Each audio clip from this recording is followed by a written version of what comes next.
Scrambled eggs. Now, for the 5 o'clock news. So what is it that you do here? I put a lot of craft feathers into a family-sized coffee canister recently. That was one thing that I did. I had to tell a couple of children to stop blowing on each other. Blowing on each other? They were like... Now we're going. Oh, you're supposed to ask me. I think so. Okay. Hi, I'm here with Miss Caitlyn Sullins, the Director of Natural State Performing Arts. Being the sole choreographer mainly for both Hansel and Gretel and Edgar Allan Poe, what's been your choreographic process? What's that been like? For this show in particular, since Hansel and Gretel, of course, is based on the fairy tale, and then Edgar Allan Poe is an original work based off of some of his writings, I started with reviewing those stories. So I'm basing it a little bit on the Grimm's brothers version of Hansel and Gretel. So just reading through the story, same with Edgar Allan Poe, just reading through. As I'm reading, I kind of get like imagery, or like I imagine how the story would look in my head, you know? Yeah. Just like I do with other books. And then taking some of those like images or pictures and trying to find a way to put them onto movement and onto the dancers. Yeah. And would you say that's how you picked the pieces from Edgar Allan Poe? I mean, you say you had the complete work, so I'm sure this was extremely hard to narrow down. How many poems did you actually choreograph to, and how do you choose? So I think that we've got 7 or 8 poems. I decided to not do short stories this round because it's a lot of information, and I feel like I could make a whole show just off of each short story. I just kind of went with the poems that really like gave me immediate inspiration or ideas, and I tended towards the ones that had some sort of reference to like plants or the sea or something in nature. That's always really inspirational for me. Okay, awesome. Yeah. Okay, and as a choreographer, I mean, obviously we don't have favorites. Right. But was there a piece that was really fun to choreograph that you get really excited to rehearse? Let's see. They're all very fun. I think that my favorite one that I'm really excited about today is the City Under the Sea. So yeah, it's our little zombie mermaids, all about protecting their territory and their, way of life, and this imaginary fictional city that's under the sea. What was the process of choosing music like? Sure. That's a loaded question. That's okay. This is actually a question that we got a lot after Little Women as well. So I do personally select all of the music choices and decide the kind of arrangement, the order that the songs are going to appear in the show. It takes lots of hours. Yes, I'm a frequent visitor to Spotify and YouTube and other streaming services. Maybe it wouldn't make sense to other people, but I just go through and the music that speaks to me that I can feel like relates maybe to the story we're trying to tell, or at least the like mood or the environment. I look for those types of pieces of music and then just arrange them in a way that would make sense for a stage production. Yeah. One thing about your ballets I think is really unique to your ballet specifically is the choice of using classical music, instrumental music, and mixing them with music with lyrics that actually push the story along and further. That's just one thing that always fascinates me about your choices and your choreography. It's very unique. Oh, thank you. Yeah, I think that it's helpful for the audience, especially considering we don't usually do a voiceover or a narration.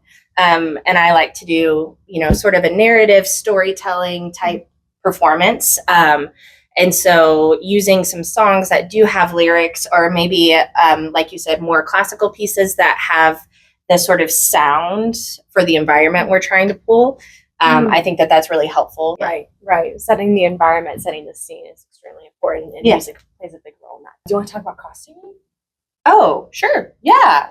So all the costumes for the show are going to be original design. A lot of them have been made by our head sewist, Nora Price, which is also my mother. Yes. And they're lovely. And I also have personally put in a couple of minutes on hand sewing I don't know. I think around 60 garments at this point. So, hours. yeah, Safe to yeah. So all of the costuming will be original design, and all of it has been locally handmade from my family, which is really special. So cool. Why go to all the effort of making custom costumes?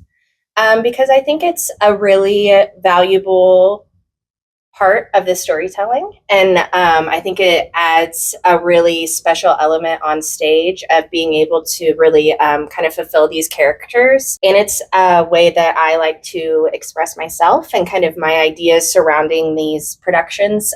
And it's a great training for our other students and performers to get to see the process of how theatrical production actually comes to be, and the amount of time and effort and skills that go into making, a full-scale production. I think it's a really great way to provide the students with an opportunity to train in different areas of the arts besides just being a dancer or just learning choreography. They're going to be able to learn the process of those other creative elements as well.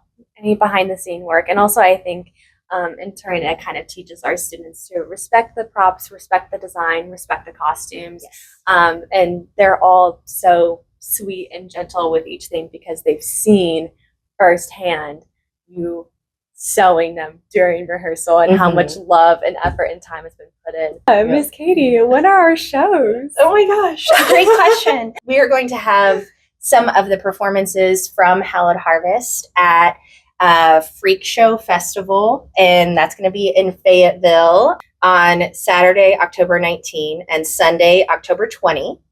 And then we're performing at the Performing Arts Center at McDonald County High School in Anderson, Missouri on Friday, October 25th at 7 p.m. And then at the Medium in Springdale, Arkansas on Wednesday, October 30 and Thursday, October 31. So on actual Halloween. And we definitely encourage everyone to show up in costume if you'd like. Dress up. Dress very formal, or if you want to wear a Halloween costume, all the better. Or your dance. Encouraged. Oh yeah, tutus, dance clothes, whatever you got that you want to wear.